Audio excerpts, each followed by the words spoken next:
ঈদুল আজহার দিনে কি বৃষ্টি হবে? গত কয়েকদিন ধরে ঢাকা সহ দেশের বিভিন্ন জেলায় তীব্র তাপ প্রবাহ ও ভ্যাপসা গরম চলছে।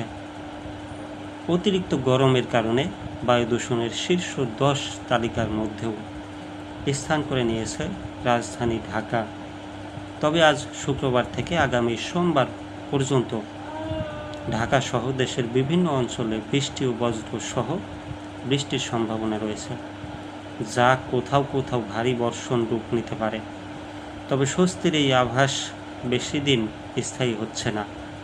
আবহাওয়া অধিদপ্তরের তথ্য মতে আগামী মঙ্গলবার থেকে দেশের তাপমাত্রা আবারও বাড়তে শুরু করবে। আসন্ন পবিত্র ঈদুল আজহার সময়ে দেশের অনেক জায়গায় গরমের তীব্র দাপট দেখা যেতে পারে এবং কোথাও কোথাও তাপ প্রবাহ বয়ে যাওয়ার আশঙ্কা রয়েছে বলে জানিয়েছে আবহাওয়া অফিস।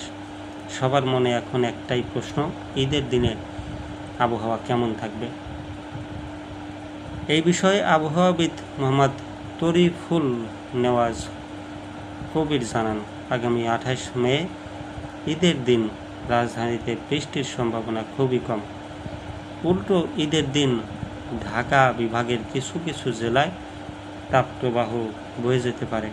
তবে ঢাকার বাইরে ময়মনসিংহ, সিলেট ও চট্টগ্রাম বিভাগে ঈদের দিন বৃষ্টির সম্ভাবনা রয়েছে বলে উল্লেখ করেন তিনি।